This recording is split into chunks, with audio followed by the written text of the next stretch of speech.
খাবার টেবিলে এই রেসিপি থাকলে গরু খাসির কথা একদম ভুলে যাবেন। আসসালামু আলাইকুম everyone, welcome back to my channel আইবে ইয়ামি ফুডস। আজকে তৈরি করে দেখাবো ফলি মাছের কোপ্তা কারি। চলুন দেখে আসি কিভাবে তৈরি করা যায়। এই রেসিপিটা সম্পূর্ণ আমার মায়ের থেকে শেখা রেসিপি, আজকে শেয়ার করব। বিসমিল্লাহ। এখানে আমি 3টা বড় সাইজের ফলি মাছ নিয়েছি আর মাছগুলিকে কেটে ধুয়ে পরিষ্কার করে এখন মাথাটা কেটে নিচ্ছি, আর মধ্যে একটু লেজটা কেটে নিলাম। রেসিপিতে আমার মা ও আমাকে হেল্প করেছে। এই দেখুন মাছটা শিলনোড়া দিয়ে ছেঁচে দিচ্ছে, আর ছেঁচে মাছের ভিতরে যে মাংসটা এটা বের হয়ে আসে, কিন্তু উপরে চামড়াটা কিন্তু ফেটে যাবে না, ফেটে গেলে কিন্তু হবে না। চামড়া সহ আজকে কোপ্তা কারি করব। আর আমি এই যে সাইডের অংশটুকু কেচি দিয়ে কেটে নিলাম। এখন আমার মা এটা শিলনোড়া দিয়ে মাছটাকে ছেঁচে নিচ্ছে, ছেঁচে এটা থেকে মাংসটা বের করছে মাছের। দেখুন কিভাবে করতেছে। এভাবে করলে কিন্তু চামড়াটা একটু ফাটবে না। এই যে এভাবে খুলে নিয়ে মাছের মাংসগুলো একসাথে করে নেব। আর মাছের কাটা কিন্তু চামড়ার ভিতরে থেকে যায়, এটা খুলে ফেলে দিতে হবে, আর কাটা থাকলে বেছে নিতে হবে। এই তৈরি হয়ে গেল আমার মাছের কিমা। এই কিমাটাকে এখন আমি মশলা দিব। এখন দিয়ে দিলাম স্বাদ মতো লবণ, আর এখন দিব ধনিয়ার গুঁড়া। সব মশলাগুলো আমি অল্প অল্প দিব। রান্নার সময় কিন্তু আবারও মশলা দিতে হবে, এই জন্য কমায় কমায় দিতে হবে। এ পর্যায়ে আমি দিয়ে দিলাম হলুদের গুঁড়া, মরিচের গুঁড়া, জিরার গুঁড়া, গোলমরিচের গুঁড়া এবং গরম মশলার গুঁড়া। এখন দিব পেঁয়াজ কুচি, পেঁয়াজগুলো কষলে নিব। আর আদা বাটা, রসুন বাটা সবগুলো পরিমাণ মতো দিয়ে এখন ভালোভাবে মিক্স করে নিব। আর একটু লবণ দিয়ে দিলাম। আর এখন যে মাছের চামড়াটা রেখেছিলাম, মাছের কিমাটা খোঁড়ার পরে যে চামড়াটা রয়ে গেছে, সেই চামড়াটার ভিতর আবার মশলা মাখা কিমাটা ভরে নিব। আবার দেখি মনে হচ্ছে যেন মাছটা যেমন ছিল তেমনই রয়ে গেছে, কোনো চেঞ্জ হয়নি। আর বাইন্ডিংয়ের জন্য কিছুই দিতে হয় না, মাছটা এভাবেই ভাজতে পারবো। এখন একটা চুলাতে একটা কড়াই বসিয়ে দিয়েছি, এর মধ্যে সামান্য পরিমাণে তেল দিয়ে দিলাম। তেল দিয়ে তেলটা গরম হওয়া পর্যন্ত ওয়েট করব। এখন মাছটা দিয়ে ভেজে নিব। আমার বাবা এই মাছটা খুবই পছন্দ করতেন, আর যখনই এই মাছ আনতেন তখনই বলতেন ফলি মাছের কোপ্তা বানানোর জন্য। আমার বাবার ফেভারিট খাবার এটা, আর আমার কাছে অনেক ভালো লাগে। ছোটবেলা থেকে এই ফলি মাছের কোপ্তাটা আমি অনেক পছন্দ করি।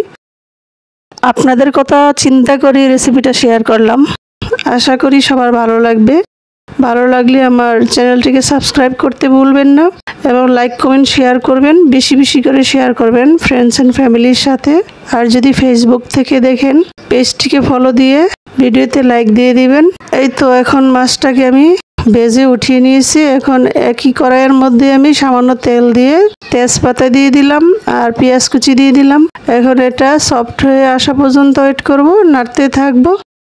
এখন দিব 4 থেকে 5 চামচের মতো পেঁয়াজ বাটা।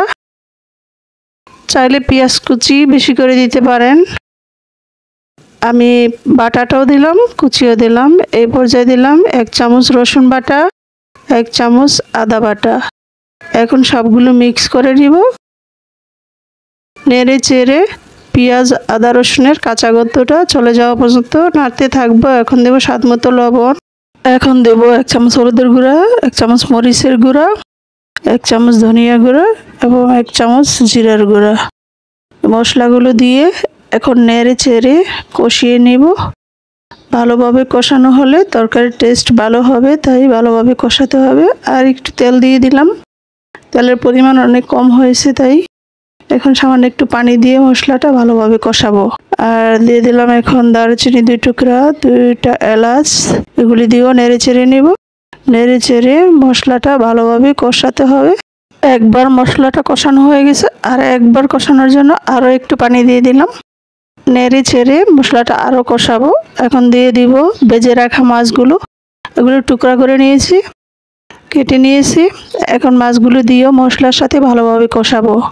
কষাতে কষাতে যখন মাছটা ভালোভাবে কষানো হবে তখন দিয়ে দিব পরিমাণ মতো পানি। পানি দিয়ে এটাও নেড়ে চেড়ে আমি একটা ঢাকনা দিয়ে দিব। যতক্ষণ না হয়ে আসছে ততক্ষণ পর্যন্ত মাঝে মাঝে নেড়ে ছেড়ে দেখতে হবে। আমার চ্যানেলে আপনারা কোন ধরনের রেসিপি দেখতে চান কমেন্টস করে জানাবেন। এই পর্যায়ে দিয়ে দিব 2 চামচের মতো সরিষা বাটা, 2 চামচ নারিকেল বাটা, এটা ফ্রোজেন করা। আপনারা চাইলে ফ্রেশটাও দিতে পারেন, হাতের কাছে ফ্রেশটা নেই তাই দিলাম। আর এখন দিব 1 চামচের মতো টমেটো সস। এগুলো দিয়ে নেড়ে চেড়ে মিশিয়ে নেব। এই তো আমার মিশানো হয়ে গেলে এখন লবণটা চেক করে স্বাদ মতো লবণ দিয়ে দিব আবারও। এখন আবার ঢাকনা দিয়ে দিলাম। দিয়ে দিব গরম মশলার গুঁড়া আর দিয়ে দিব সামান্য পরিমাণে ঘি। এটা দিয়ে আবারও নেড়ে চেড়ে মিশিয়ে নিব। এই তো মিশানো হয়ে গেলে এখন ওয়েট করব ওটা হয়ে আসা পর্যন্ত। এই কোপ্তাটা খেতে এতই মজার হয়, আপনি না খেলে বুঝতেই পারবেন না কত টেস্টি। আপনি অন্য কোনো খাসি গরু কিছুই খেতে চাইবেন না যদি একবার খালি এটা স্বাদ পান। এই পর্যায়ে 2-3টা কাঁচামরিচ দিয়ে আমি তরকারিটা উঠিয়ে নিব। আমার তরকারিটা হয়ে গেছে, এখন একটা সার্ভিং ডিশে ঢেলে নিব। দেখুন মাশাআল্লাহ কতটা সুন্দর হয়েছে, খেতে কিন্তু অসাধারণ। একবার হলো বাসায় ট্রাই করতে পারেন। পরবর্তী ভিডিও দেখার আমন্ত্রণ জানিয়ে এখানেই শেষ করলাম। আল্লাহ হাফেজ। Thanks for watching.